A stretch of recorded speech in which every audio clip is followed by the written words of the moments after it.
एक दामाद में माँ बाप 1000 कमियां बर्दाश्त कर सकते हैं अपनी बेटी के लिए, लेकिन अपने बेटे के लिए अपनी बहू में एक कमी बर्दाश्त नहीं होती। जितना आसान होता है ना एक अच्छा दामाद होना, उतना ही ज़्यादा मुश्किल होता है एक अच्छा बेटा बने रहना। क्या बेटों से वैसी मोहब्बत नहीं की जा सकती जैसी बेटियों से की जाती है? जिस बेटी के लिए दामाद की 10 गलतियां भुलाकर उसको अच्छा माना जाता है, क्या उसी कोख से पैदा हुए बेटे के लिए अपनी बहू की गलतियों को नहीं भुलाया जा सकता?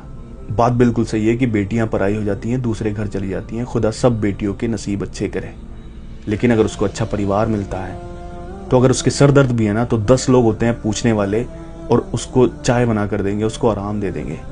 वही बेटा जब एक परिवार को छोड़ता है उसी परिवार के लिए, तो वहां अगर वो शदीद बीमार भी है ना, तो उसका हाल पूछने वाला कोई नहीं होता। वो बीमारी से डरता है कि अगर मैं बीमार पड़ गया तो मेरी परिवार का ख्याल कौन रखेगा। तो क्या माँ बाप की उन मोहब्बतों पर ऐसे बेटों का हक नहीं है? बेटी तो बेटी होती है ना। जैसे आपने पाला और अपनी बेटी को दूसरे घर भेजा है, वैसे ही आपकी बहू भी किसी की बेटी है।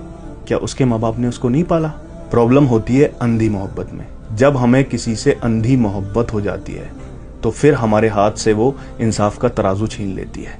हम फिर रिश्तों में इंसाफ नहीं कर पाते, क्योंकि जिससे अंधी मोहब्बत है वो 1000 गलतियां भी करेगा तो हमारे लिए सही रहेगा, और जिसे हम अच्छा नहीं मानते, जो हमारी नजरों में सही नहीं है, वो अगर फरिश्ता बनकर भी आ जाए तो वो गलत ही रहेगा। दामाद को बिल्कुल इज्जत मिलनी चाहिए, बहुत प्यार भी मिलना चाहिए, क्योंकि आपकी बेटी उसके घर गई है, वो आपके परिवार का हिस्सा है। लेकिन जिस तरह से वो आपके परिवार का हिस्सा है, आपकी बहू भी आपके परिवार का हिस्सा है, उसको भी उतना ही प्यार और इज्जत मिलनी चाहिए।